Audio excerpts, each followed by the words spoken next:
state, there's been a cacophony of voices that equate our country because of load shedding to some failed states model, either in the continent or elsewhere in the world. We want load shedding to be done and dusted and done away with. The report we get weekly from the working committee, now coming to the NEC, is quite encouraging. We subscribe to a mixed intervention in terms of electricity supply in the country, and all other models must be explored, and we must not close ourselves out like we did in the recent past, and then we end up in a crisis, whereas we've got the capabilities that we can implement in doing away, in ensuring that we don't realize load shedding like we have done. So you'll be briefed in detail about that, but I wish to outline the perspective that if it happens before end of the year that there is no load shedding, we'll be happy. But at the end of the day, load shedding must be done away with. Not only that, there are capital projects within ESCOM we have rolled out.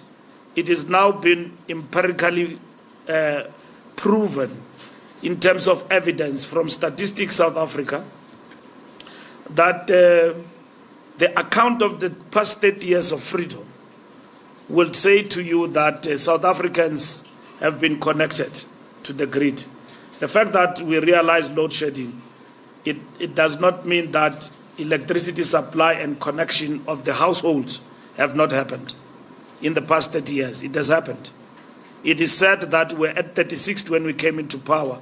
We are almost at 100% in terms of electricity connection. The people of Soweto, and including in Ekurhuleni and everywhere else in this province of Gauteng in particular, they say to us as we do the report back, we don't even know load shedding. Our problem is that we have not been connected because of vandalism of transformers and so on, and illegal connections that has happened in our backyard. And that has hampered our connectivity, which has been done by the democratic government through ESCOM. So all of this must be rectified in a way. As we kill load shedding, people say we can afford this on our own. There are different measures which, when we went to our people and talked to them, they were amenable to them. They said some of them were ready for a prepaid arrangement in that way. We have addressed issues of the liability of ESCOM, particularly for residents in the bigger townships, and bring it down. But at the same time, we have sought the people participation in relation to the solution that we have given to the people. The Minister of Electricity himself have been on the ground on these issues, and he can give you better details on the accord or the social pact that the communities are prepared to go with us in terms of in terms of electricity supply going into the future. So these are the things that we need to do. And in this meeting of the National Executive Committee, these are some of the things that we'll deal with, and we think they must not just be accelerated, but they must be addressed.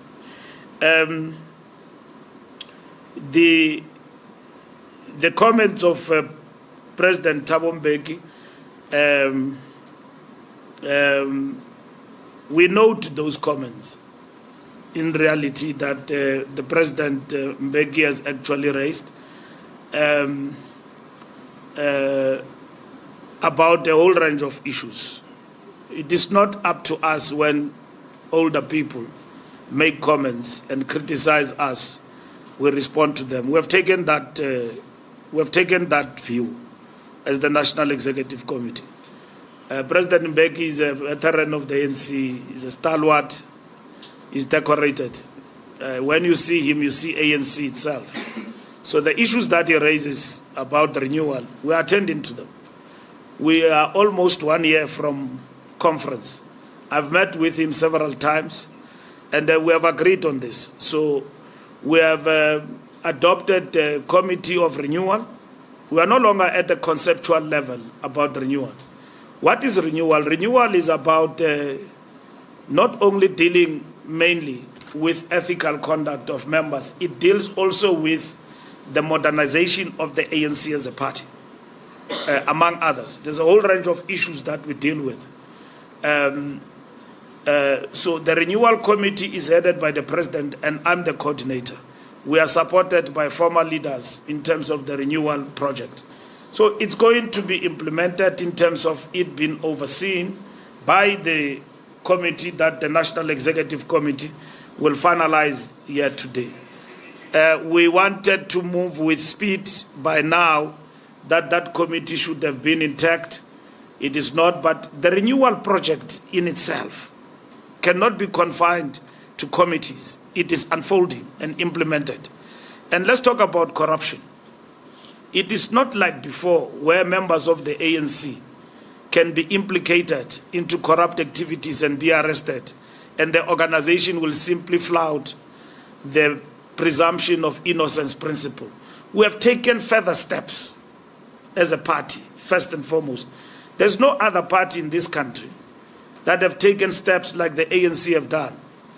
You know of the step aside. And people still speak about the step aside like ANC has not done anything. It's complicit. It doesn't care about corruption. It's as a result of renewal that we tightened these measures. We have established the Integrity Commission in the party. And there's been issues about the Integrity Commission, about its functioning, its intervention and recommendations. As the new National Executive Committee, we have taken strides and we're rectifying those issues. Terms of reference, and then ensuring that we don't have the issues that the Integrity Commission had in the past. And that's why after this meeting, we have taken a decision last night. We are going to have a special NEC meeting to finalize the terms of reference, all the recommendations of the Integrity Commission. There are 91 cases that are reported that have gone through the Integrity Commission, and the Integrity Commission want to know what decisions have been taken. We will, in the special meeting, table what decisions have been taken. If there was no action, the NEC will have to pronounce what needs to be done on those decisions. I know your favorite is Phala Phala, because everybody is concerned about that. The president did go to the Integrity Commission about Phala Phala, and the Integrity Commission has pronounced on that particular matter. There are many other of our comrades who have gone to Integrity Commission. Zwelim Kize have gone to Integrity Commission about whatever case that is actually facing. And there are people who went to the Integrity Commission, some of them who appeared before the Zondo Commission, others did not. And Integrity Commission have pronounced on those people that they must appear before the Disciplinary Committee. We have given those names to the Disciplinary Committee to consider, but there's been a backlog in terms of disciplinary processes. I'm just giving you the operational specifics of what renewal has brought to us, which was not there in the past, about the ANC. And you can compare us to anyone. Today, as a member of the ANC, you will be subjected to integrity evaluation through the Integrity Commission. As a member of the ANC, if you are arrested, you either step aside voluntarily or you will be made to step aside. There's no question about that. And this is what we have done. At the level of government, we're strengthening institutions. At the level of government, we are now moving of bringing back what used to be called the scorpions to strengthen the arm of the state. And it has gone through past cabinet. Very soon, this will be intact in our country. And we have dealt with issues of corruption and recovering money that was embezzled and misused for PPEs. People have been arrested. Monies have been recovered in billions and millions in terms of that particular work. The Fusion Center was established quickly to deal with these matters. There are individuals you never knew who benefited from the PPEs during the period of COVID-19. As we speak, are facing charges in court. Monies have been recovered. There is no holiday for criminals, but we have recognized that criminals are also sophisticated. And then they are sophisticated, they've got the resources to defend themselves and everything else, which is a requirement in terms of the law of South Africa.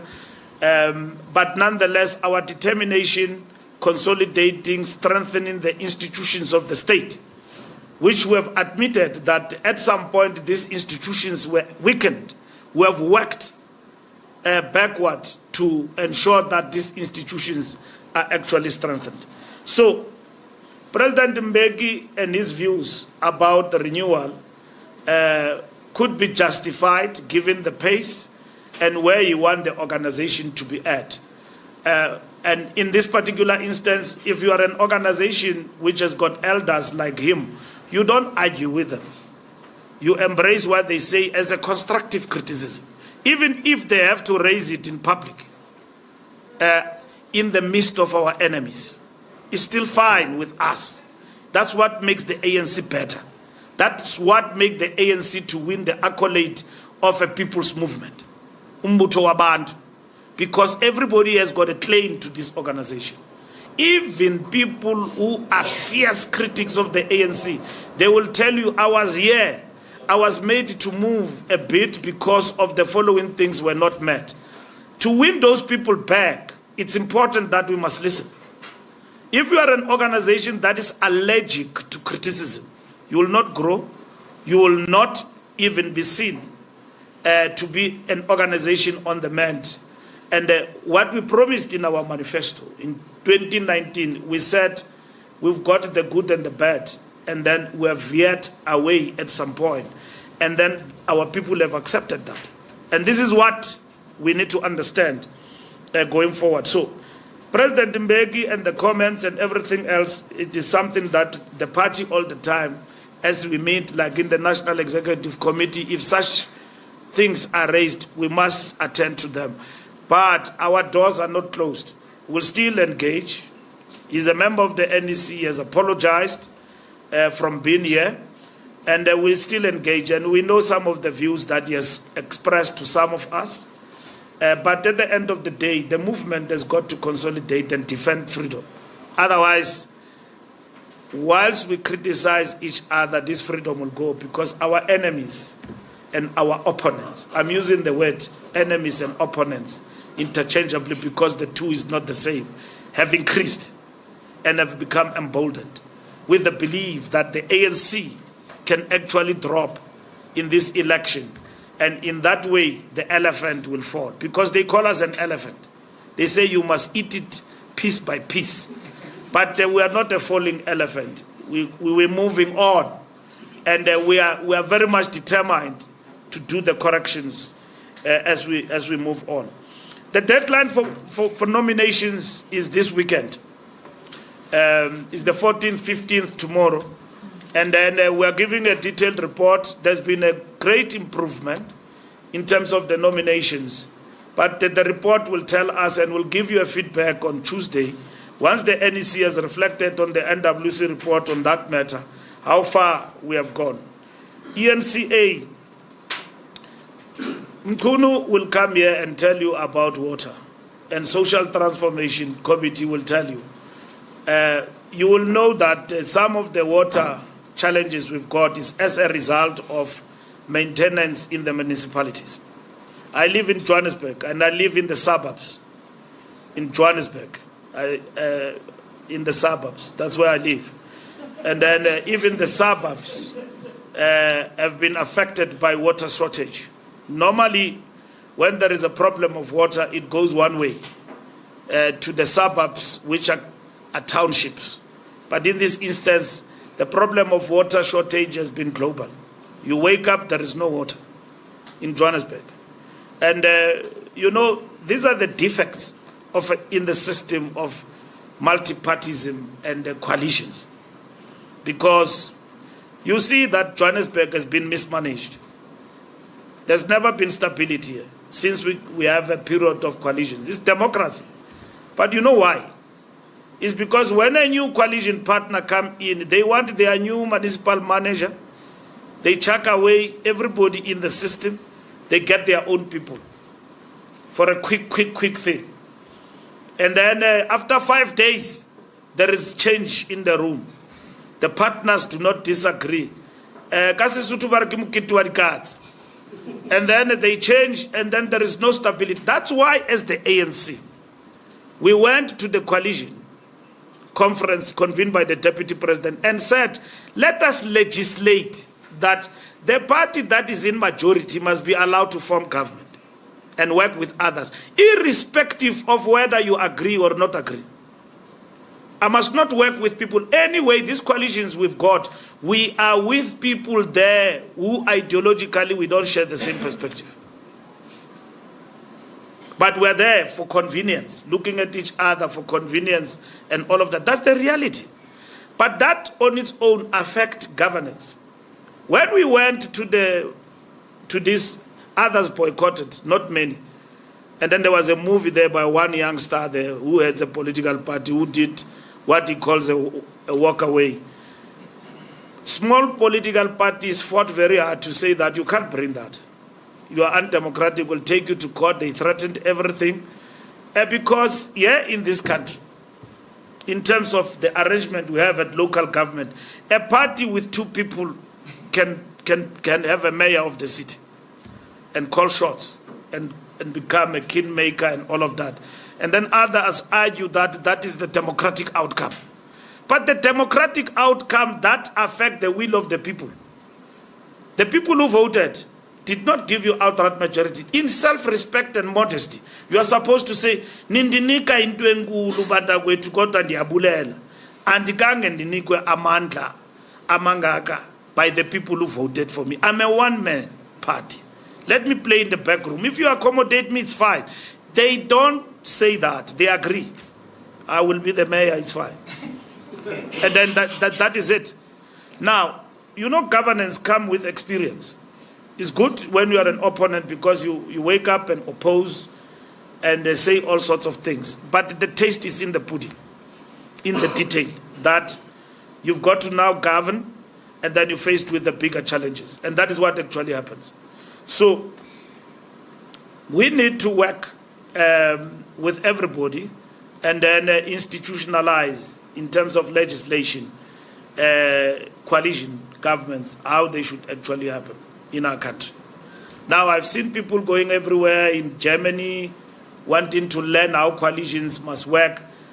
But coalition, if we've got them, the solution must come from South Africans. Why do you want them from Germany? Solution must come from us. We convened a convention here in this country with all political parties. We are supposed to negotiate and agree. That is the real CODESA, not moonshoot, going to the moon.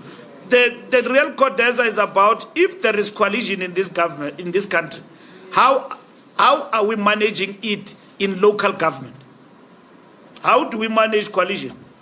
Well, of course, other people believe next year there will be coalition government. We don't believe in that. We believe that we'll work very hard to retain outright majority. But it's not a given. We've got to work for that. But they go out of South Africa and go and look for coalition government in Germany. They want to be lectured by Germans about how good they can have a coalition government here in South Africa and basically work together and so on. But it is fine. It is within their democratic right. They will go to Germany, they will come back, they will still find Joburg, Ekurhuleni, Pretoria, and everywhere else under coalitions. We as the ANC, we have respected Pretoria. It is under DA, now going to a decade there, DA coalition. So we have lost election there to the DA. DA has constituted a multi-party-led coalition in Pretoria. Here in Joburg, all parties, we get almost a raw deal everywhere as the ANC.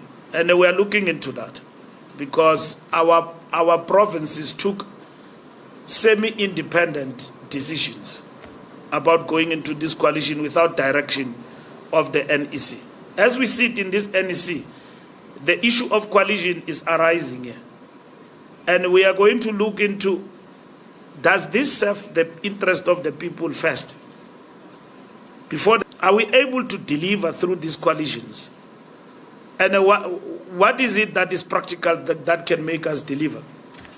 As the ANC in this country, we have worked with the IFP in KwaZulu-Natal in a coalition, in a government of provincial unity, whatever you can call it. Was there stability? No.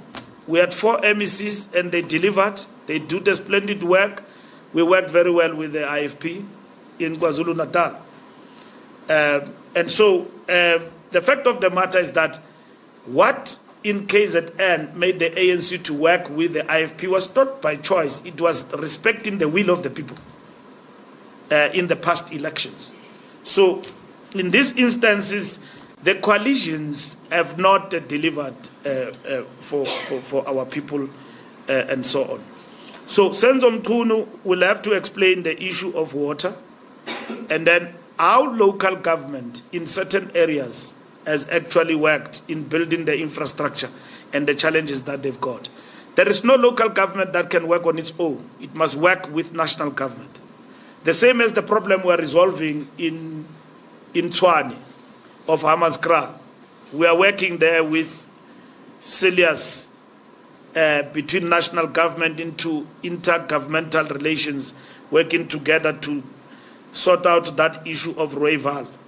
That was a problem. And we've also, through the president, you have also introduced SIU to intervene to address issues of corruption decisively in that area.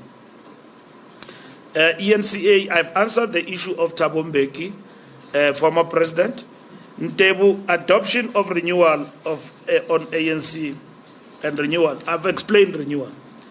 Renewal means that we've got to act decisively against everybody who's affected by, allegations of corruption, and every leader of the ANC will be subjected to ethical evaluation through the Integrity Commission. And we'll give you feedback as and when these things come and act. I've said there were 91 cases that the Integrity Commission says were presented to the NEC.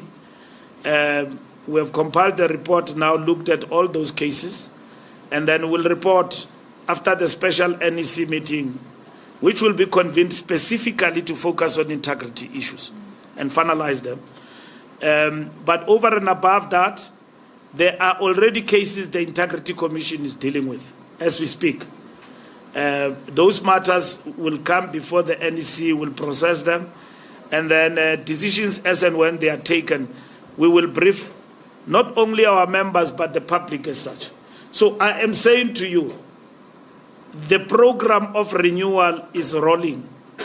The committee that is established is to give meaning to what we have agreed as parameters and follow up on a program of action for renewal that needs to be implemented.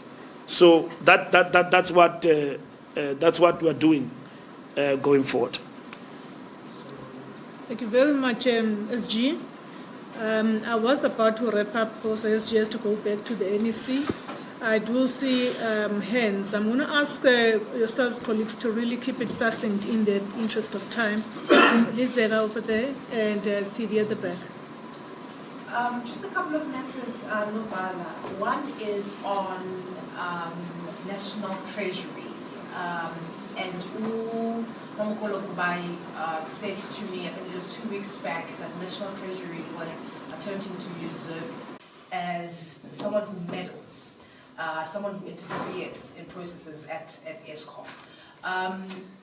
Is there going to be discussions around that? Is the ANC concerned at all with these allegations or these claims by board members? And with the DC, you once said that those who are implicated in state capture and who did not go to the Integrity Committee would be going to a DC. What, if any, if we have an update around that? Are they still going? Has there been any updates around that? And if not, if none of them have gone to a DC, are you not at all concerned that, given that you're going to an election next year, that you are, the snail's pace in which you are implementing renewal will affect you at the elections? Thank you. Tidi? Thank you. Just two very quick ones. One also linked to Praveen Gordon. One of the issues that happened around the former minister for the still minister around the minister. I apologize. One of the issues that happened around the minister towards the end of last year was this back and forth about when he briefs the ANC about what's happening, the subcommittee about what the state of ESCOM is. Often the ANC been taken by surprise, like the rest of the country when it comes to issue of load shedding, when we hit particular stages. Has that improved in terms of the communication? How's that being navigated and having a deployee of the ANC come speak to the ANC? I mean, you yourself have expressed some concern around the pace in terms of what needs to be done with those particular, with the SOEs. And then secondly, you speak about coalitions, and again, you say here, the question is long answered. Thank you. Thank you very much. We're going to end it off on that note. Back to you, SG. Thank you very much once more for the questions. The National Treasury usurping the powers of the President, we have passed that stage right now. I think you wrote that article 3 weeks back. And we have passed that stage. We are going to be briefed about the fiscal situation in relation to the matter that was widely reported in the country, that the shortage of money, and we're likely to collapse by January. And those reports by now have been dispelled by Treasury. We as the ANC, we have deferred that matter to government to deal with. We will be briefed here in this meeting by Minister Enoch Godongwana, and also through our subcommittee. And Mamluko will also speak to you here in terms of cost of living as well as fiscal situation, about how we are handling those particular issues.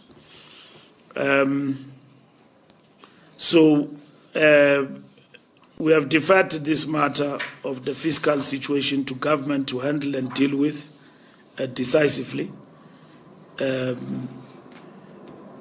So we leave it at that point, that National Treasury is handling the matters. They will give us a feedback and will make our point very clear in relation to that issue once we are fully briefed. But we have been assured that we shouldn't panic. There's no alarm about running out of money, anything of that sort. With regard to the challenges that we are faced, it has been said that we need to pause and reprioritize. We've got a mandate to the South Africans. We have said to them we will do the following things. So if we say there is no money to do certain things, we need to be transparent to say this is how government reprioritize. And we're moving towards a medium-term budget statement. That in itself will tell us a story of where are we in terms of the fiscal situation in the country. So we will be briefed in this meeting.